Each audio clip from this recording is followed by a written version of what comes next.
Hi, this is Pia from UFO Denmark. We're so lucky today to have Bob Jacobs with us in our UFO Sunday series. Welcome, Bob. Thank Hi, you, Bob. Pia. Nice to be here. Great. Today you're going to talk to us about your experience at when you were a photographer at Vandenberg Air Force Base and about a missile UFO experience you had in 1964, and I believe you've had seen UFOs since. And then also now you just come out with a new book together with Robert Hastings. We're looking forward to hearing more about your book. So when you're ready, you can just begin. But welcome again. That's our new book cover, indeed. Hi, everybody. I'm sorry I don't speak Danish, but I tried a little bit of Norwegian when I thought you were in Norway. But I'll just speak English. If everybody can understand me, I'll be happy. We Americans are just crazy about speaking only one language. I'm hoping that'll change in the relatively near future. Let me tell you about myself. First of all, my name is Bob Jacobs. I have a PhD in communication and a little bit of psychology from the University of California at Santa Barbara. And for a long time, I was the honorary son of Ray Bradbury, the famous science fiction author. So I grew up with him, learning about science fiction and about writing, and he kept encouraging me to write. And so I've tried writing, but I didn't enter into short stories until after Ray died a couple of years ago, because I could never compete with him. He's the greatest writer I've ever known. I grew up in Compton, California, which was a mixed race city down south of Los Angeles back in the 50s. I don't know if any of you are old enough to remember the 50s, but wow, what a time that was. Rock and roll was invented, Sputnik was launched, and we entered a strange era of communication, satellites and all that sort of stuff. I went to the University of Southern California. When I graduated, I went to work for Walt Disney, making true life adventures, wonderful pictures like Lobo, the story of a wolf, and Perry, the story of a squirrel, and Hurricane Hannah, and other wonderful true life adventure stories for Walt. And I came home from one of my shoots once, and I discovered something in the mail, a letter from the President of the United States, which I thought was odd. Why would he be writing me? It was a draft notice. I was drafted into the service. And I was scheduled to join the Army and go off and have my butt shot off somewhere when an Air Force recruiter called me up. And he said, I see that you've just graduated from college and you're being drafted into the Army. And I said, you got that right. And he said, well, you can go into the Army or you can do this. Since you graduated from USC and you have a degree in cinema, I have no idea how he knew all that, we can have you join the Air Force and we'll make you an officer, and we'll make you an officer, a motion picture officer, and you'll be doing movies for the Air Force. I thought about that for about a second and a half and said, I'll take it. So I went to officer training school and became an officer and went into the Air Force. And my first duty assignment was at a missile tracking, it was at a satellite tracking station near San Francisco, where they didn't even allow cameras on base. So the first thing I had to learn about the Air Force was how to get where you wanted to be. So I got to Vandenberg Air Force Base shortly after that, where they made me officer in charge of photo optical instrumentation. I was in charge of a 300-man section. Our jobs were to have tracking sites around each missile launch down the Western Test Range, and to photograph every single launch in high-speed instrumentation photography so that the engineers could see what was happening in each millisecond of the launch.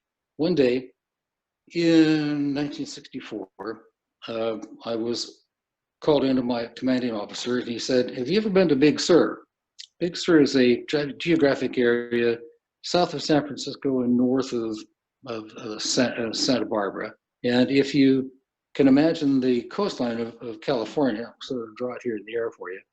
It goes like this. Here's San Francisco Bay, and then you go down like this, and there's a lump that comes out like this, and then it goes back in like this. And Vandenberg is down here. So if you put a tracking site, let me see if I can do this. Put a tracking site up here on this bump, which is called Big Sur, and aim it south, you'll be able to see the launch of every missile as it goes downrange from the side. The engineers wanted to see all 3 stages of powered flight from the side. So I went up to Big Sur and looked around, and I found a spot up on Anderson Peak. The Forest Service maintained this area, and there was a nice flat area there. So we put one of our tracking mounts up there and photographed a couple of launches. And sure enough, we could see all 3 stages of powered flight. Next thing I knew, I was told that something very special was coming, that Boston University was sending out a thing called the Boston University Telescope, which is a catadioptric telescope with a focal length of 2,000 inches. That's a lot if you consider that the normal focal length for a 35 millimeter camera is 50 millimeters. 2,000 inches is a very large telescope. In fact, it was hauled up on an 18-wheel truck. We put it in place up there and did a couple of tests with it, experimented with shooting things, and sure enough, everybody was happy that we could see all 3 stages of powered flight, but in magnificent magnification. On one day in September, there was a launch, and there was a fog bank down coming in over the ocean, and on command, a missile popped out of the fog. We locked onto it with the BU telescope and followed it in all 3 stages of powered flight as it went downrange. As it was traveling around 8,000 miles an hour in near space, it was carrying a dummy nuclear warhead. Mind I say dummy, we weren't really launching a nuclear warhead, but we were launching something just like it. And what we were doing was testing to see if we could confuse the Russian radar. So as this thing was flying along, the nose cone opened, a big cloud of chaff. It was simply aluminum foil pieces. This chaff flew out in front of it. And then the dummy warhead had a small rocket engine on it, so it popped into an orbit above the chaff.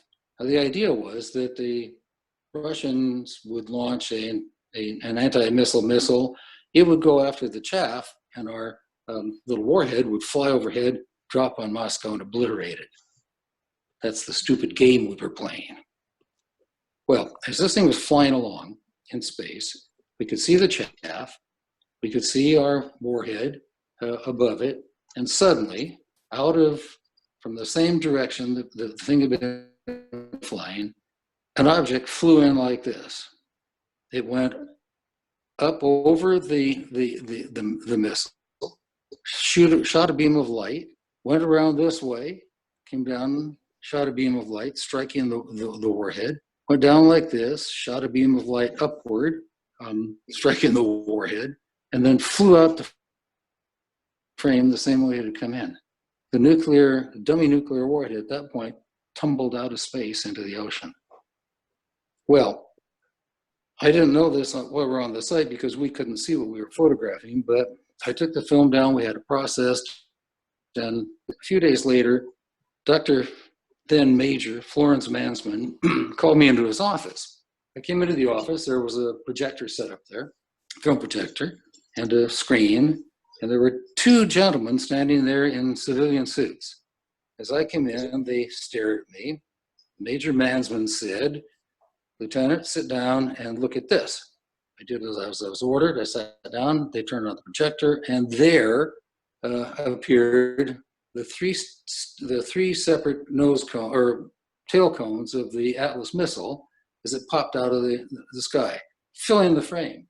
It was an amazing shot. You could see the nuts and bolts on the missile. As it flew down range, it came to the end of its trajectory, and we saw what I've just described. The lights came on. The 2 guys in suits were looking at me. Major Mansman said, "Were you guys screwing around up there?" I said, "No, sir." He said, "Then what was that?" And I said, "It looks to me like we got a UFO." The 2 guys in gray suits stiffened. Major Mansman said, "You are never to speak of this again. As far as you're concerned, it never happened." He escorted me to the door, and at the door, he said something very odd. He said, "Lieutenant, if at some point in the distant future you're tortured or somebody's got you and you have to explain what this was, Just tell them it was laser tracking. And I went out the door and didn't speak of it for 17 years. In 1964, needless to say, we didn't have laser tracking. We didn't have anything that could possibly do what that object did that flew into the frame. And that object was a circular, saucer-shaped thing with a dome on top.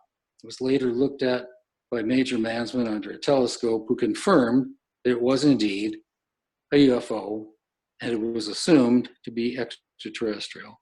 So I kept that secret because I was ordered to shut up and pretend that it never happened for 17 years. And finally, I was doing a late night radio talk show in Northern California, in Arcata, California.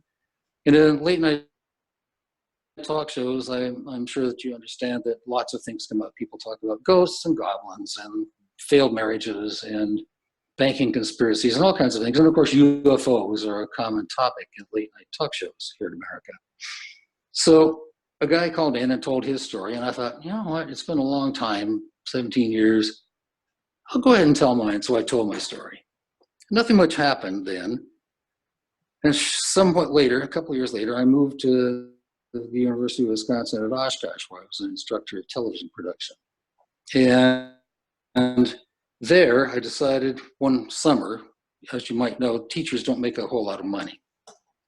I was always looking for something. I'm a freelance writer. So I wrote an article about this incident and sent it off to a couple of places. And the only place that responded was the National Enquirer, that silly tabloid that publishes all kinds of things like we've been to Venus, we've been to Mars, blah, blah, blah, blah, blah. Well, they paid me $500. And pardon my language, but the shit hit the fan. I suddenly was getting telephone calls at night threatening my life. They would rage on the telephone, blah, blah, blah. You don't know when to shut up, you're going down. And they called me a nasty name beginning with F. And I recorded some of these recordings. And one night, one of the telephone went off. I answered the phone, and it said, "Skyrockets in your mailbox at night. Oh, what a beautiful sight." And at that moment, my mailbox out in front of my farmhouse exploded. So I decided I needed to do something rather desperate about this because I got scared. I had a friend named John Andrews who worked for the Tester Corporation and, in fact, ended up making a model of the Bob Lazar UFO. And I talked to John. He said, "Hang on a minute, you need to write an article for the MUFON Journal." I didn't even know what the MUFON Journal was at that time. So I got a letter from Walt Andrews, who was the director of MUFON at that time, and he asked me to write an article. So I did. And that article appeared in the MUFON Journal. The telephone call stopped because I guess that once you open the Pandora's box, they say, well, he's already done it. There's nothing we can do to him now. And if we do something to him now, we made him a martyr, I guess. So that's the story of the Big Sur incident. But later on, I got calls from researchers, Lee Graham, several others, T. Scott Crane. Lots of people were interested in my story, and they wanted more information. I gave them as much information as I could, and Lee Graham especially was very helpful because he started trying to track me down in the Air Force. First thing he did was contact Vandenberg Air Force Base. They denied that there was a Lieutenant Robert Jacobs ever at Vandenberg. They denied that there was a missile launch on the date I recorded. There was never a tracking site at Big Sur, California, even though at that time, the new tracking site up at Big Sur was recording the incoming space shuttles that came in over California. They denied everything, including my very existence. Fortunately, Lee Graham kept after them, and through the Freedom of Information Act, he managed to track down every single thing that I said was true, including and especially Major Florence Mansman, now Dr. Florence Mansman, retired from the Air Force, and a Doctor of Science from Stanford University, wrote a letter, in fact, several letters, one to me, one to T. Scott Crane, several around other researchers, substantiating in every single respect my story, saying it was true exactly as Lieutenant Jacobs stated. So when skeptics come along, and they want to criticize me, they can do what they want, but they must not criticize Major Mansman. He was an American hero. He was a fighter pilot, He was involved in the initial radar uh, uh, assistance for fighter planes, and died of throat cancer as a result of being exposed to that radar. And when he says something, you must believe him. I think you should believe me too, because Major Mansman said it was true, and if he said it was true, it was true. So that's my story about the UFO incident at Vandenberg, at Big Sur, and so forth. Bob, and can I just then, ask? Let me finish one more point. Okay. Yeah, sure. Go ahead. It's just John is asking about the missile head that was targeted by the UFO. Do you know if it's ever been examined, or do you have any information on if they've done any testing on this missile head? It fell into the ocean. It was never recovered. Okay. The film that the skeptics, James Oberg being one, who says that his friend Kingston George saw the film and debunks it. The fact is, according to Major Mansman, at the end of my conference there, the two CIA agents snipped off the film, took the film from him, cut off the part of the film that had the incident on it, handed the rest of the film back to him and said, "We don't need to remind you of a security breach, do we, Major?" So that film went off to someplace. I'm not sure where it went, but wherever CIA takes stuff, and has never been seen by anybody. And Major Mansman, in fact, later in the saga, told us who saw it exactly. Kingston George was not one of them. Certainly James Oberg was not one of them. The only people who saw it were Major Mansman, the two CIA agents, the commander of the base, the chief scientist, and one or two others, approximately 7 people in total, and Kingston George and James Oberg were not one of them, or 3 of them. They were not them at all. Anything else about that? Neither the film nor the warhead were ever recovered. No, okay, but John also asked, have you been threatened since? I mean, in the later years, anything gotten threatening phone calls or anything, or did it stop completely when you came forward? Well, Philip Klass, who I believe firmly was a CIA agent and disinformation specialist, hounded me incessantly for months and years. And finally, I had a job as a teacher at the University of Maine. Philip Klass sent a terrible letter to my chairman there, saying that I had concocted a cock and bull story and I'm defaming the United States of America and so on and so forth, and that as a journalism instructor, I should be fired. I was fired. That's awful. If I could find Philip Klass's grave, I would piss on it. Okay, yeah, he's not worth the time, but I understand you're upset when you've lost your job. But have you had any other kind of threatening phone calls or mailboxes blowing up, or did that stop at that time with these nightly calls? Yeah, it stopped after I left Wisconsin. I think going public inoculates you from these sort of idiotic things. Once you by this time, I had gone public 3 times: radio, in an article, and in the MUFON Journal, and in another article called Low Class, a rejoinder to Philip Klass, all of which were published. And I think they finally give up. They go, well, if we keep after this guy, we're going to draw attention to ourselves. I guess. I'm not sure. Yeah.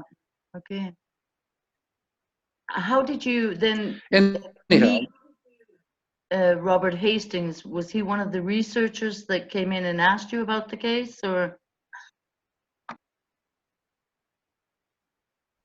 I was just coming to that, and I'll go on with it. It was 1986, and among lots of other researchers who called me, I had given up wanting to talk about it. I told one of the researchers, look, I've said what I have to say. I have nothing more to add to it. This is what happened. Take it or leave it. Then this pertinent guy named Robert Hastings called. And Robert and I, first of all, we hit it off as personalities. I think we're similar personalities.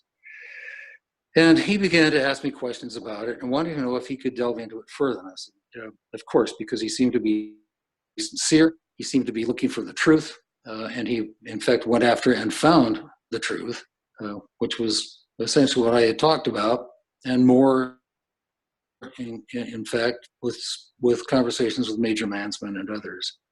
So Robert and I met in 1986, and we carried on to correspondence and a telephone conversation now and then, occasionally about UFOs and about other things of interest to us. And then he came up with the idea for his book, UFOs and Nukes, the best book ever written on this subject. If you read this one book, you'll have conclusive proof that UFOs are real and they've been messing around with nuclear sites and other things for a long time. That's the best book in the field. And he came up with an idea. I was teaching film at Bradley University at the time. I had my own studio. I also worked professionally in film and television. So Robert called up one day and asked if I would be willing to help him on his movie. And I asked him about the movie and so on and so forth. And we talked about, well, maybe I should be the director because I'm in film. And I said, Robert, this is your book. This is your information. You have to direct this film. He was interviewing several people, primarily former Air Force personnel and who had stories to tell about their own encounters with UFOs. Included were Bob Salas and Chuck Halt and lots of other people who have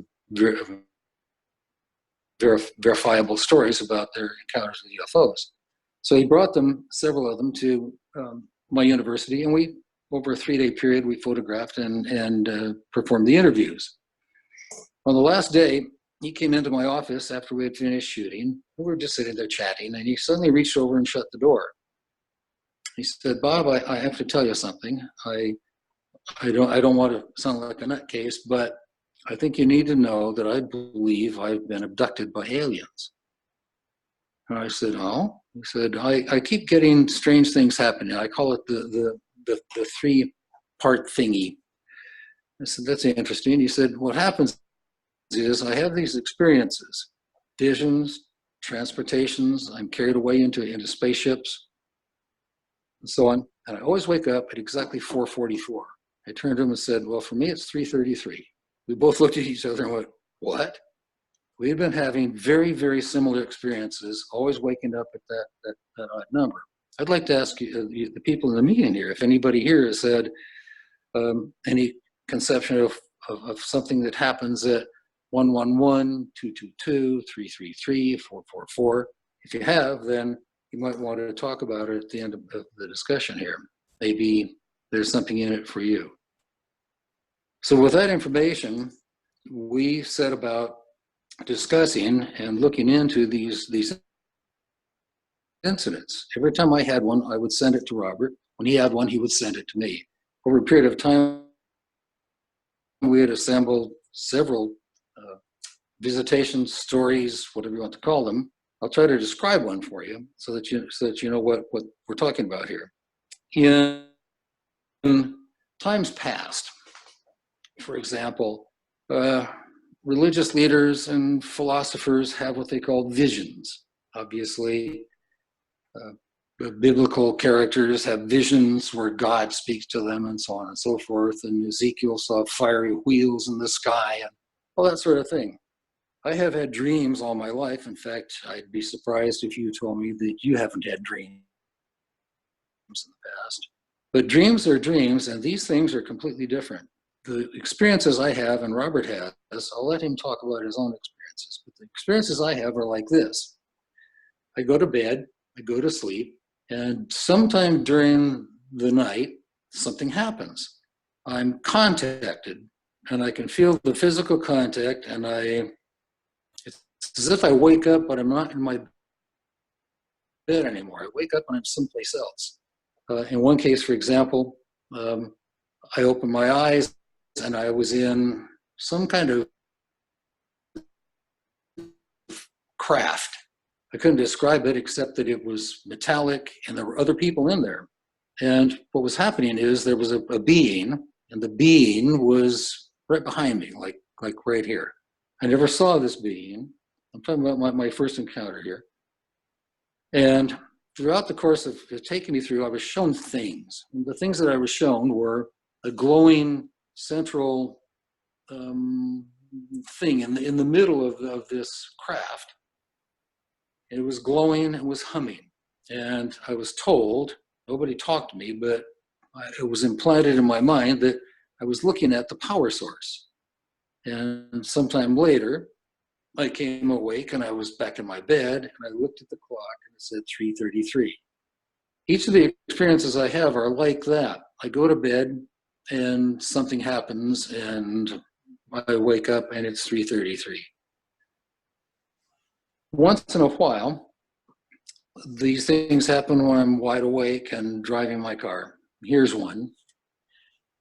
I live in the Ozarks. It's a region of the southern United States of America. A very beautiful place with rolling hills and gullies and rivers and creeks and trees. It's a wonderful place to live, and I'm very happy to be here.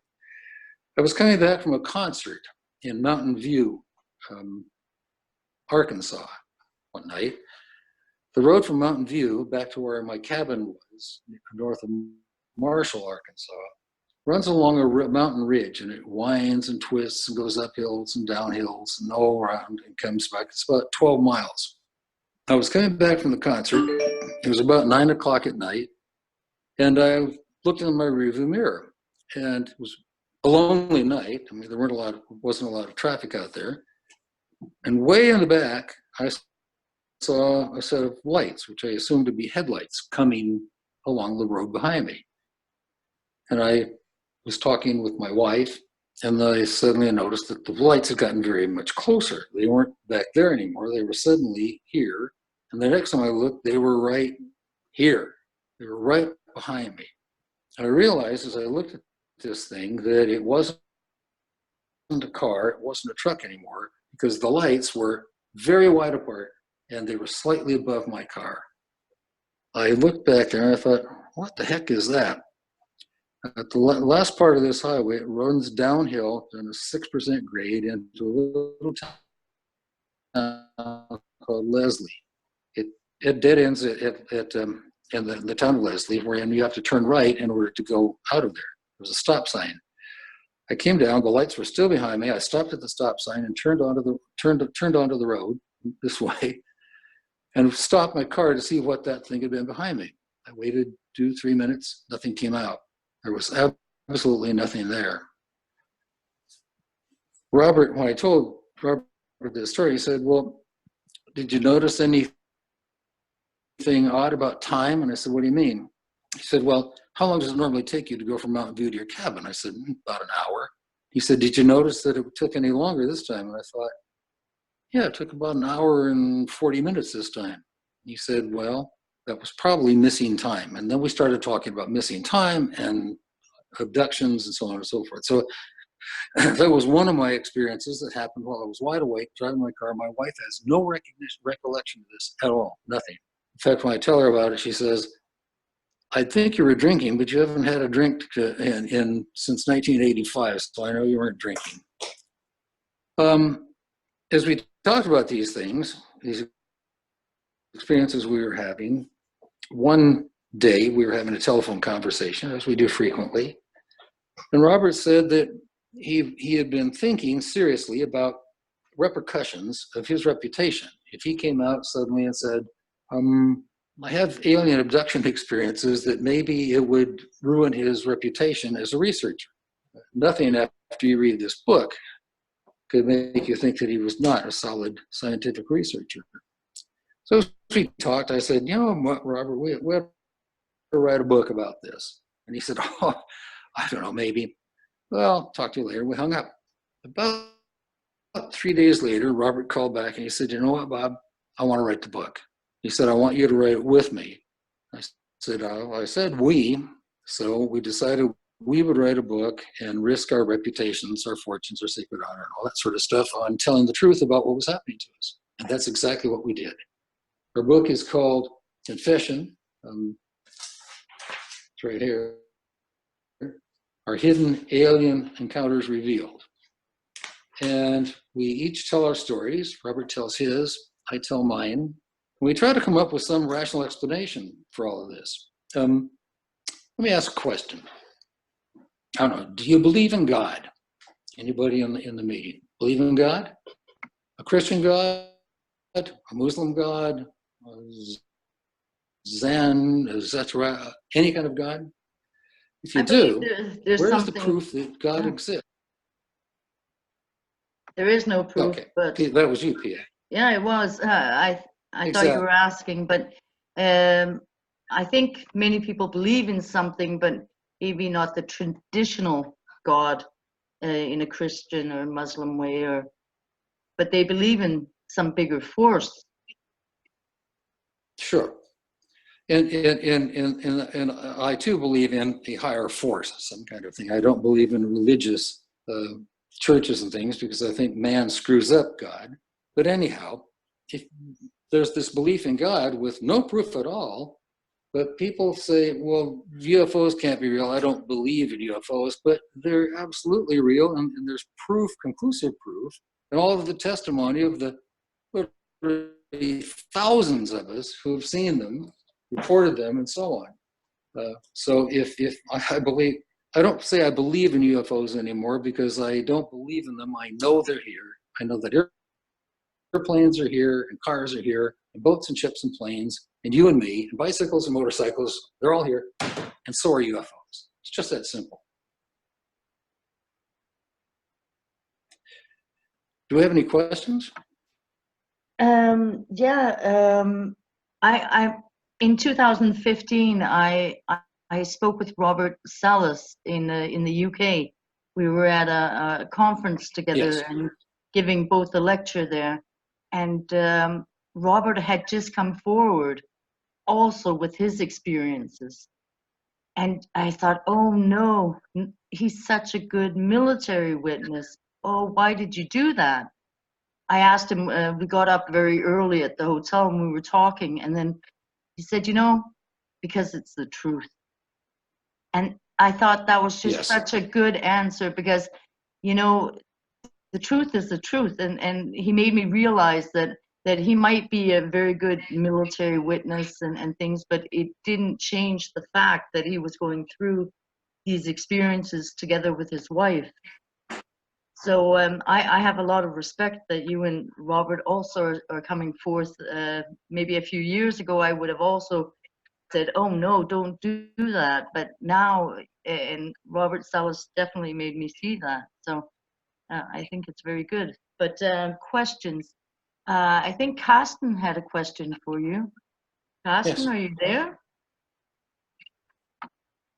He's muted. Yeah, I'm here. My question was about the movie, that the film you did on Vandenberg. Is there any possibility Yes. that it could have been manipulated between when you filmed it and when you saw it, or did you or did The I? answer to that is Yeah. go ahead, Carson. Yeah, or did I misunderstand it that I understood it as you didn't see it when you filmed it, but you only saw it when it was shown to you on this film? And then my answer Yes. is Let me explain why. I'm sorry, go ahead. yeah, and then my question was, is there any possibility that they could have manipulated with the film to show you, to see how you was reacting on the UFO? No, there's no possibility of that. And let me explain how it happened. First of all, the catoptric telescope gets the image. It funnels it down to an image orthicon tube, which is a circular tube. We don't use them anymore. Essentially a cathode ray tube. And we had a 35 millimeter camera focused on that IO tube. and then it was all shrouded in black so that the camera wouldn't have objectable reflections and so forth. So we didn't see what we were actually shooting. I took the film down personally to Vandenberg, where my processing lab was. They processed the film without manipulating it at all and handed it over to Major Mansman. There was no possibility anywhere along the line in that chain of command that anything could have happened to that film. I know how easy it is these days because I worked in film and television for 44 years. I know how Avid and all these wonderful digital machines are used to make things that aren't there. This was in the old days. It was 35 millimeter film exposed off the camera, off the image orthicon tube, processed in a chemical bath and put in a can. Back in those days, there was no way to do what we can do with our digital miracles today. Okay, thank you. But it's a great question. It is a good question. I have a question. Robert Hastings has just come out with an article in the UFO Chronicle yesterday. He writes that it was some frightening experiences. Was it frightening for you, these nightly experiences where you were shown the energy source and being on board these craft? Did you find it scary, frightening? Yeah, I'm a very big guy. I played football, and I ride motorcycles, and I regard myself as being a pretty strong fella. So scared isn't something that I am. The only thing I'm scared of is stupidity and ignorance. So I told one of my last class at the university. But do I feel uneasy? Do I feel somewhat threatened? Yes, indeed. These things are, I wake up usually in a cold sweat. My heart is beating very fast. So I feel that, and it's because I'm convinced it's a very unusual experience. I've been contacted by a force bigger than me. I've been sometimes transported to a place that I couldn't possibly be in. Usually my experiences are, I open my eyes and I'm in a desert situation. An orangish desert area, and there are things there. The things that are there are frequently artifacts. For example, I've concluded, along with discussions with Robert, that what I'm being shown time after time after time is how these things get powered and how they get transported and the mechanisms that allow them to operate. I'm convinced, for example, that their method of transportation is very simple. It's not simple at all to us, but time, space like that, they snap, and they're a different time and space. They don't fly in the conventional way that we think about flying. And yes, I wake up and I'm uneasy, I'm sweating, my heart's beating fast, but I wouldn't call it scared because I think that what they're doing to me, or doing for me, or doing with me, is encouraging me to understand what they're doing so that I will tell their story. I am a storyteller. I'm a writer. I've made movies and television shows, and I write consistently. I've got 4 novels out now. I write magazine articles, and I tell stories all the time, as I did when I was a professor at the university level. And I guess being a human and being small and frail, I feel, well, there must be some reason this is happening. They're not just picking me out of a crowd and going, here, let me show you something like this that you can't understand, but maybe you can talk to people about how it works. Like time, space, snap, and I'm someplace else. I've been shown square objects that have edges and are clearly what we would call a battery. They're not batteries, but they're power sources, and put together, they can form great, enormous amounts of power. Somebody asked me once if I think they're threatening us, they being who they are. First of all, I think there are more than one they. I think there are different categories of visitations, Greys, Nordic, all sorts of things like that. I've I've only seen one. And let me explain, that was the last thing that happened to me before we wrote our book. I was at my house here in the Ozarks, and my wife was having a bad night, so I left the bedroom and went out and slept on the couch at the sofa in our living room.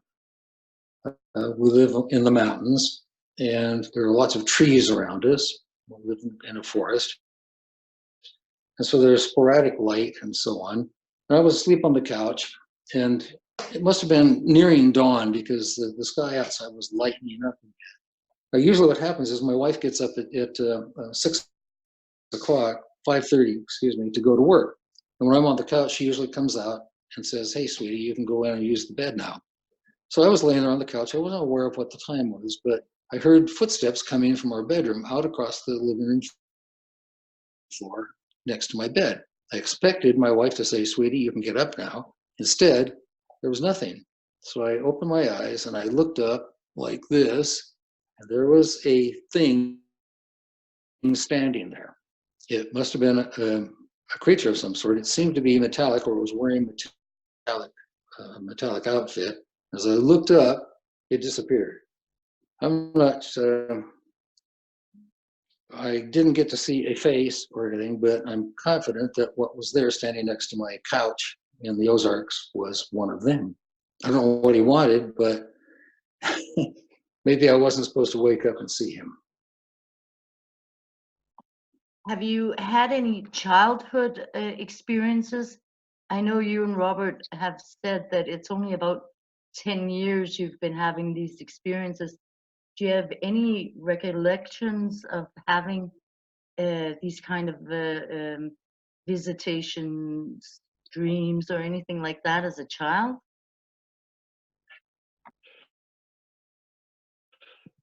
I've had several experiences throughout my life, beginning in early childhood. I think not early childhood, but adolescence.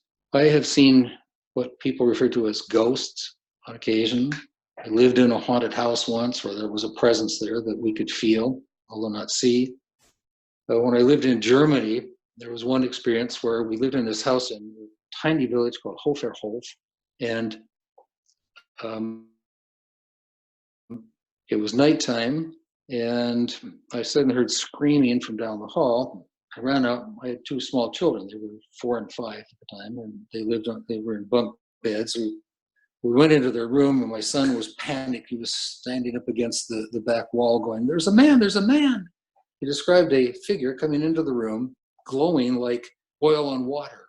And it came up to his bed, and he saw a face. And that's when he started screaming. Well, we calmed him down and said, "Oh, come on, that's just silly. It's no such thing as ghosts. Come on, it's all right." So he went back to sleep. The next night, we had friends visiting from Britain. Dennis and Barbara Pfister were their names. And we had all gone to bed, and suddenly I heard Dennis Pfister from down the hall from his room screaming, "Get away, get away. If you come in, I'm gonna yada, yada, yada." So I got up and said, "What's going on?" He said, "There's someone at the door." I said, "What door?" He said, "The bedroom door. There was someone right there." I'm just going to go chronologically now. The next night, this happened over a 3-day period. The next night, we were all sitting around our living room playing guitars and singing. We had a singing group called Fog City Singers. And we heard outside the house the sound of footsteps crunching in the snow. I'm sure you all living in Denmark know what crunching in the snow sounds like when people walk through the snow. We heard that sound. It was walking around the house. We got up, went outside. There was no snow on the ground. There was nothing there except footprints in the grass that walked around the house. So the next day, one of the chaps who lived in the village was named Oswald Ritter. He was my age. So I said, "Ozzy, what's going on? We've been hearing strange things." He said, "Oh, that's just Herr Spies." And I said, "What?" He said, "That's Herr Spies. He died 3 weeks before you folks moved in, and he's just curious about what you're doing here." So he said, "Why don't you go over to the cemetery and introduce yourselves?" So we did. Dennis and Barbara, my wife and I, went over to the cemetery and found Herr Spies' graveyard. And I said, "Herr Spies, my name is, and this is so-and-so, and we moved here to your wonderful village. And we'd appreciate it if you'd stop bothering us." We never heard another thing after that. That's a true story. It happened. I don't know whether whether it was a ghost or whether it was our imaginations or what, but things like that have happened to me several times throughout my life. This business of being contacted, and that's all I can call it, started shortly after the Big Sur incident. And I guess at this point in my life, I believe there's a connection between that Big Sur incident and what's been happening since. Do they want me to continue talking about it? Do they want me to learn more about it? I'm not sure. But here's what I think. I believe that our nuclear silliness is likely to destroy the species. They destroy the planet. And I think some of these visitations are visitors from somewhere else, sometime else, I'm not sure where or what, but they're trying to tell us, hey, knock it off. This nuclear business is going to destroy you. If these things go off, it's the end of humanity. It's the end of giraffes and elephants and dogs and cats. It's the end of everything on the planet. So why don't you stop it? I think they're here to help us. I know there are people who say, oh, it's just the military reaction to these things is, let's send fighter jets after them. Let's shoot them down. Let's regard them as, I don't think they are enemies. I think they may have, there's some possibility that they planted us here, in fact, I suppose, if you go back far enough in where we came from. I don't think they're here to hurt us. I think they're here to maybe make us wiser. And here's how we can become wiser. The problem with humanity is that we die too soon.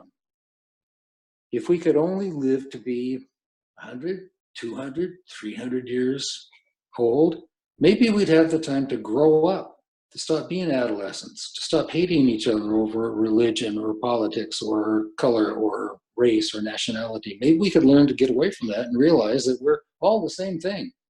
We're all Homo sapiens.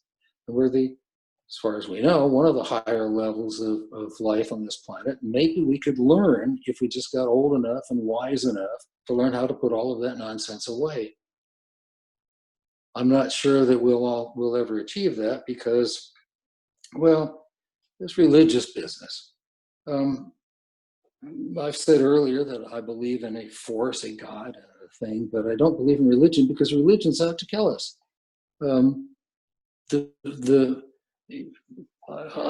My wife is a Catholic. She believes it, and so on and so forth, and I wouldn't argue with her for a moment, but the thought of having to believe in Jesus Christ as your personal savior in order to get into heaven is something I can't compute. I can compute UFOs and contacts, but I can't compute having to believe in some guy in order to get into heaven. Even if heaven exists or not, I'm not likely to get there. And I think if we could just get wiser, get older, learn, become wise, we would put all of this aside, realize that we have to protect this planet, we have to live on this planet, and ultimately we have to get off this planet. Because in only 4.2 billion years, the sun is going to turn into a very big orange thing and burn us all up and then shrink into a blank and be gone. So if our species is designed to survive in perpetuity, we need to get off the planet. And I think that's what drives NASA. And the thing that humanity has always had, to push frontiers, to move on. And of course, the next place we have to move on to is out of here. I hope that's what they're here to help us do. You and your wife have seen a UFO when you were driving on your motorcycle. I heard this in an interview you did. Yes, has your wife seen several UFOs also, and together with you, or was it just the one time? No, when we first met, my wife was a skeptic. Hey, before this happened to me at Vandenberg, I was a skeptic. I didn't believe in UFOs. As I grew up with Ray Bradbury, of course, I was a science fiction fan, and I love to speculate on things and write speculative fiction. But the UFOs, Little Green Men, the movie The Thing, haha, it was all fun and games until this happened to me. And I photographed one and went, my vision of the universe changed, expanded. I went, oh my God, they are real. They are here, and they're doing things to us or with us. My wife was not a believer at first. In fact, she didn't didn't get her involved in this UFO business at first because I didn't want people threatening her as they were threatening me. So I kind of kept my relationship with UFOs secret from her. Not secret, but just wasn't any of her business. Recently, she's come around. One of the reasons is that we were riding our motorcycle in Illinois from Peoria to Springfield. We were on I-50 riding along in the southbound direction, and I was driving, and I suddenly looked up. I was attracted to something like this, and I looked up, and there was an object there in the sky, extremely bright, shiny, almost difficult to look at. It was so shiny. It was a trapezoid. And as we rode along, it came toward us. It went away. It came toward us again. It did some maneuvers, and then it got very large, almost right over the highway, and then it was gone. When we got to Springfield, I pulled off. We were going to have some lunch. I parked the bike, and I turned to my wife and said, "Did you see something?" She said, "Yes, I did." I said, "What was it?" She said, "Well," and she described exactly what I had seen. I said, "Well, you've just seen a UFO." Since then, she has seen several with me, without me. Since we live here in a non-light polluted environment in the Ozarks, we see lots of things in the sky. Some are unidentified, some are meteors, some are airplanes, some are things flying around our planet, satellites, and some of them are UFOs. Okay. I know Christian has a question for you, so he's coming on just a moment. Okay, good. Yeah, hello. I want to ask you about when the civilian guys were in the meeting, and you recognized them later maybe as CIA, but in a recent years there has been always somebody collecting evidence for just days after even any event of any UFO incident. And do you think there is a task force?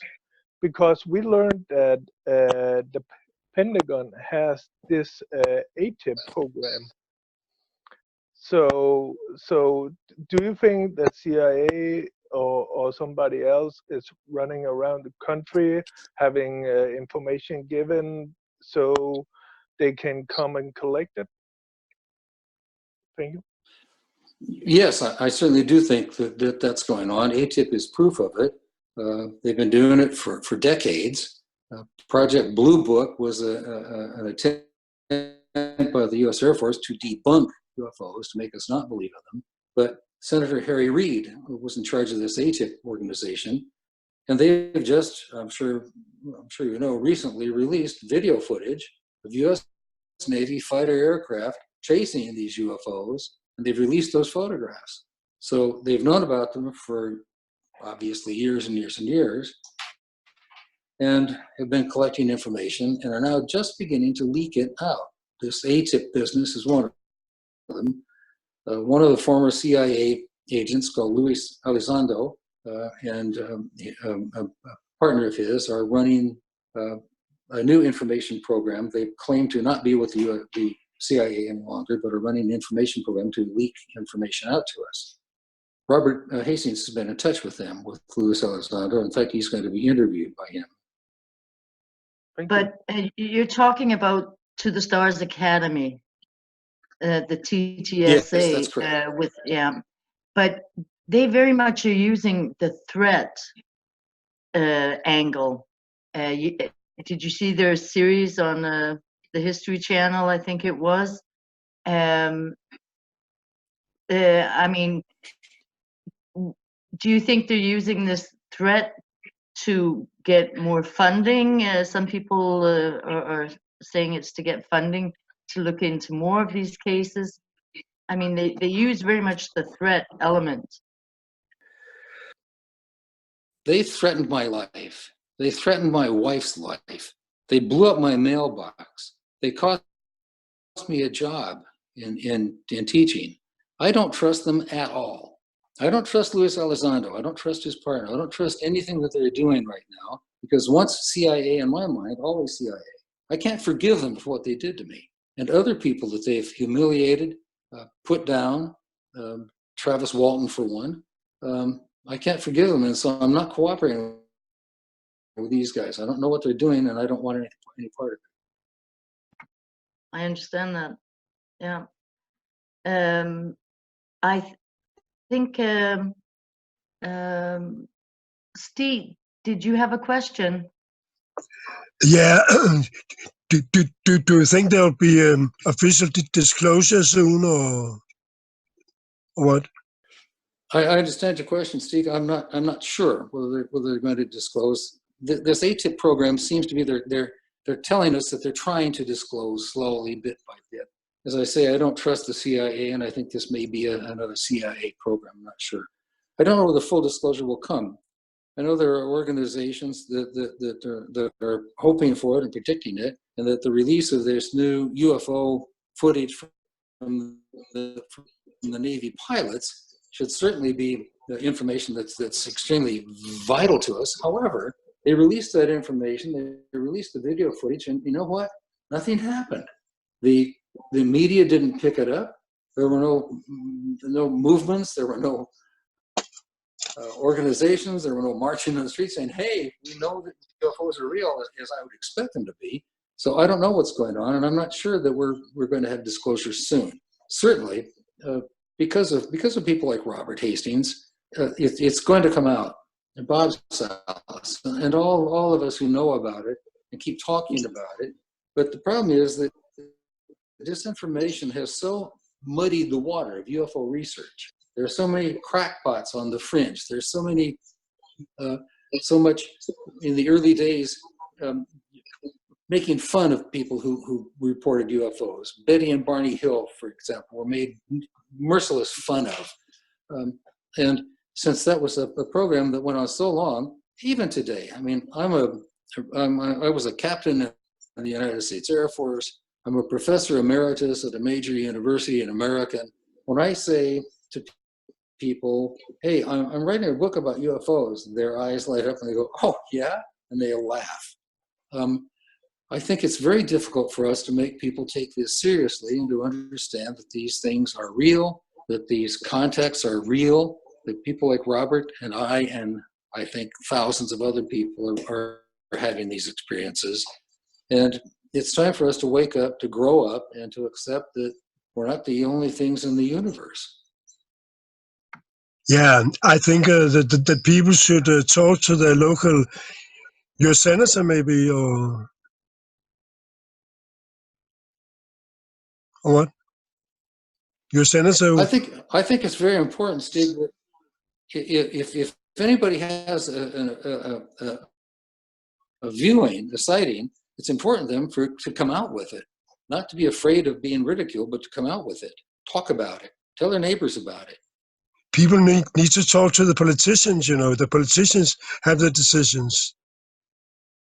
Yes, I agree. I have a question from John, who asks, we on this series, we called this UFO Sundays. We had Preston Dennett on at one point, who's done a book about the healing powers of UFOs. Have you or anyone you know experienced being healed by these contact experiences? If you've had illnesses or anything where you've kind of all of a sudden recovered and felt better after one of these incidences? No, that hasn't happened to me. I regard myself as being, for my age, in pretty good shape. I have a bad knee and a bad hip, and my eyesight is failing because I wear glasses on. But I don't think I've been healed of anything except my ignorance. I think I've been healed of ignorance because I was ignorant about these I don't know what to call them, people citizens, contact, you know, I don't know what to call them. They're not people. I don't think they're certainly not, they don't seem to be human, but they're certainly sentient beings in our universe. And I have not had anybody heal me. Wish they would. I'd sure like to have my knee healed. Yes. Have you had any other experiences? You said paranormal, but some people have out-of-body experiences or experience something in near-death.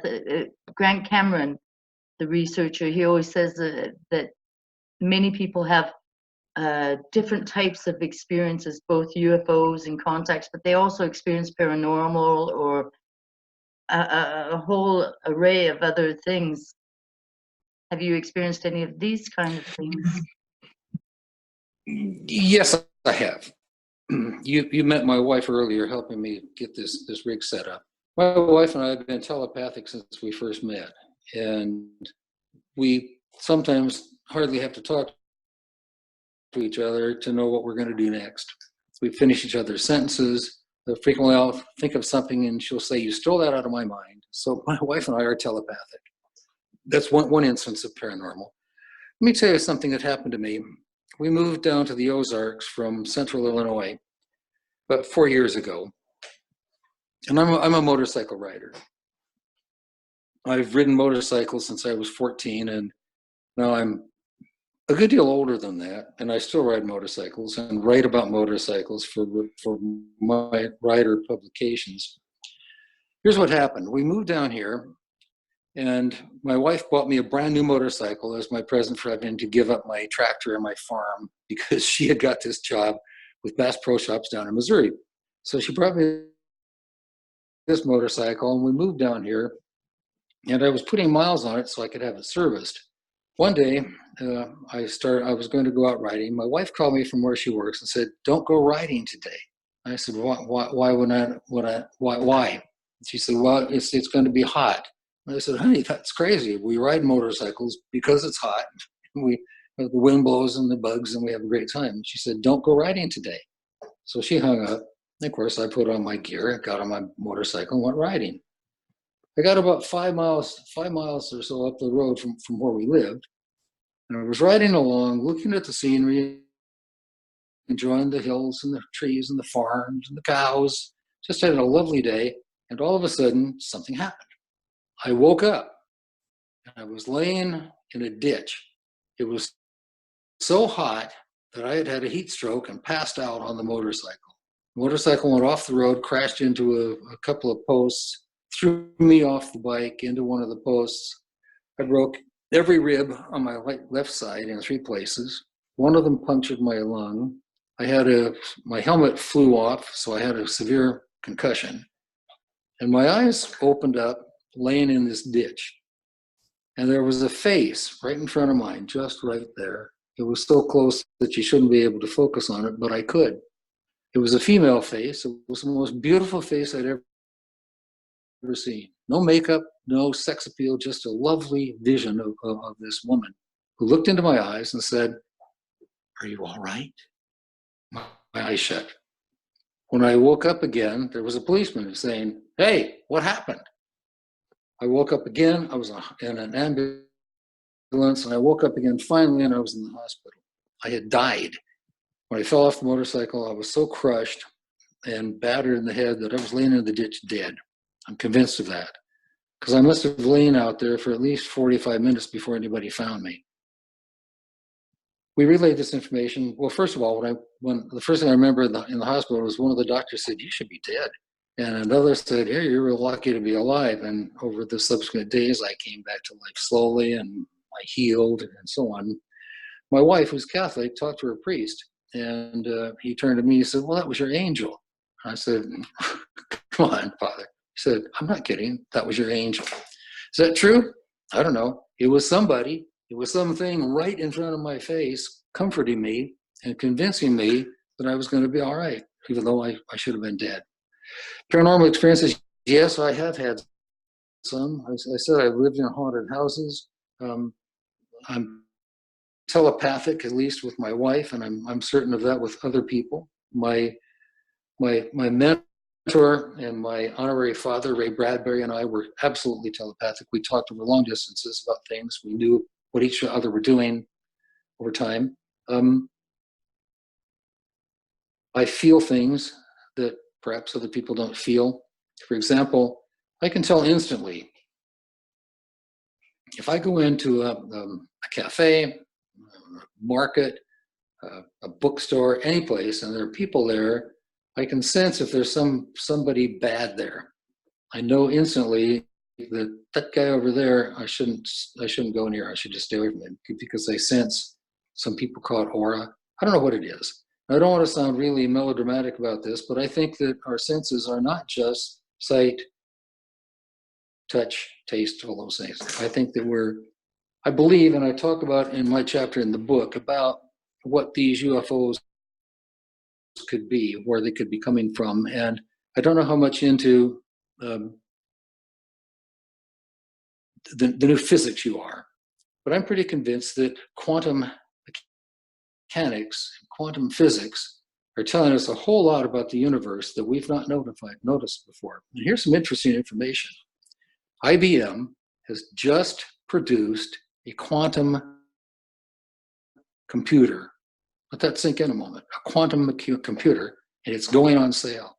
Quantum computing is going to expand our awareness trillions of times. A quantum computer can solve problems that were previously unsolvable. And it's going to bring about something that we should all be aware of. It's called the technological point at which artificial intelligence overtakes us. It's coming faster than we can possibly imagine because of, I think, our relationship with these beings from other places and times. I think they've been helping our technicians, our physicists, to build things. Quantum computing is coming very rapidly. And I think that's an incredible thing to happen, to look forward to. It's a little scary because when it happens, technology may just decide we're not necessary anymore. That's the downside of it. The upside of it is technology will take care of all of the problems we can't solve because we're not mature enough, we're not wise enough. It will just take over. One hopes that's what happens.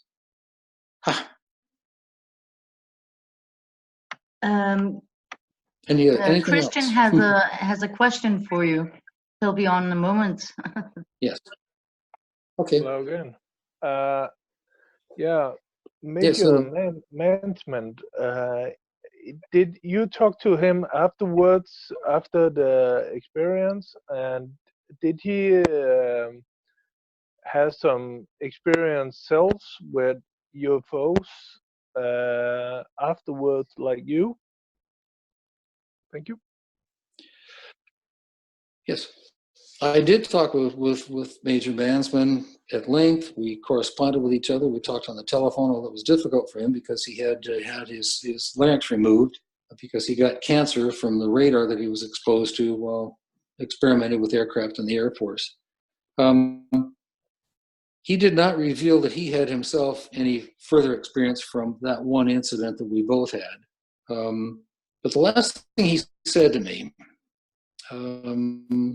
was, Bob, we are not alone.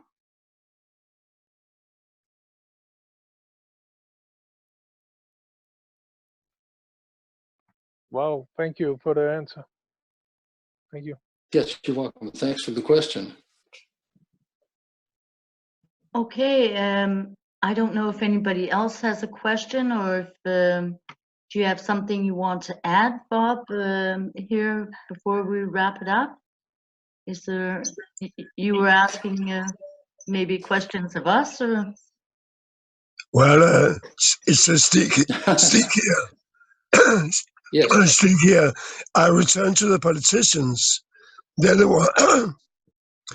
ones who can initiate disclosure So have you thought about sending your book to your local senator? It's a small start, but it will help moving things in the right direction, and things are moving right now, you know? The things are moving, Stig. This ATIP business, the release of the Navy photographs is extremely encouraging. My question is, why isn't the citizenry reacting to these revelations? I mean, wow, this is real, and forcing governments to come forth with all of the stuff they know. Our government, I'm sure your government, the UK, Germans, everybody's got, and the Russians, they've got this information they've been collecting, and it's called disclosure, and we all hope it will come out now, that they will admit it, and that they tell us that, well, the reason that we're not telling it to the public is because the public will panic. You think we're going to panic if we find out that we're not alone in the universe? I don't think so. I hope the politicians will stop concerning themselves with lining their pockets and spreading disinformation and arguing with each other about left, right, and so forth, and start paying attention to the needs of our planet. I hope that politicians will grow up along with all of us. Bob, there are some senators that recently got a briefing, and so did Donald Trump.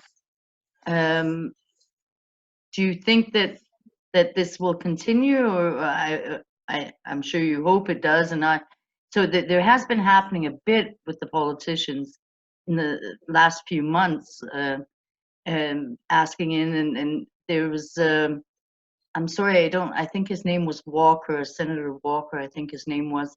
He wrote to the Navy and asked for even more in-depth explanations and things, and was denied it. So, I mean, some politicians are perhaps trying to get some more information out, or Politicians, number one, I don't think politicians are in control of this.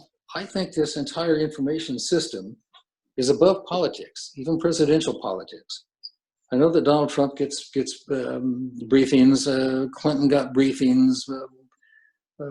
All the way back to Truman, people got briefings, but I'm not sure who's really running the show. I don't think politicians are, because they're so involved in themselves and in making money and accusing each other of miscreants and so forth, and trying to impeach presidents, which they should just shut up and get on with it. yeah, that's fine. Well, if no one else has any questions, I think you're right about that. That politicians are there for a short period of time, and they don't have the control over all of this.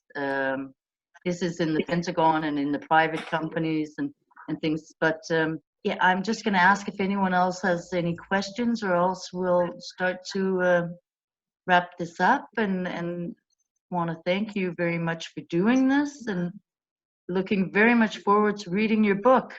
So we haven't had a chance to get it here in Denmark yet. So, but as soon as we do, then we'll of course spread the word to everyone, and we already have that it's out there now. But looking forward to reading it, that's for sure. Do you have any questions or anything you want to say here? Well, good. I just want to thank you. I just want to say that what you folks are doing is very important, and I want to encourage you to continue it. Groups such as yours are important to the spread of information, not disinformation. And when you have people like Robert, by the way, I'd love to come to Denmark for you, but keep it up, keep doing this, keep spreading the word, because it's important, it's imperative. This information about being contacted and about being abducted and about knowing things that nobody else seems to know, it's very important. And I hope that you do, and not, I wouldn't say enjoy our book, but that you read it and see what you can do to help spread the word about it. I think you and Robert are both very brave, and I really am proud that you guys have stepped out of nuts and bolts part of it, because it's easy in one way just to stay there and have your good reputations. I know that you might be losing some of the credibility in some people's eyes, but you've gained a lot in other people's eyes. And then, like Robert Sella says, the truth is the truth. So thank you for coming forward with this. Well, it's both Robert and I felt compelled to do this. We didn't think we had any choice. We thought it was time that somebody did this. And Robert has such a good reputation that we thought, let's get out there with it and just tell the truth, as Bob Sala says we should do. Yeah. And thank you for that. And thank you for doing this. And hope to meet you at some point or see you, and who knows, maybe here in Scandinavia or something, but who knows what the future will bring. But thank you for doing this today with us. My pleasure.